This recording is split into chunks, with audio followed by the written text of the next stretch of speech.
நான் தூங்கும் முன்னே நீ தூங்கி போனாய் தாயே, என் மேல் உனக்கென்ன கோபம்?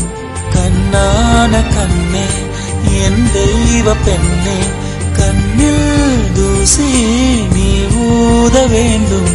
ஐயோ ஏன் இந்த சாபம் எல்லாம் என்றோ நான் செய்த பாவம்.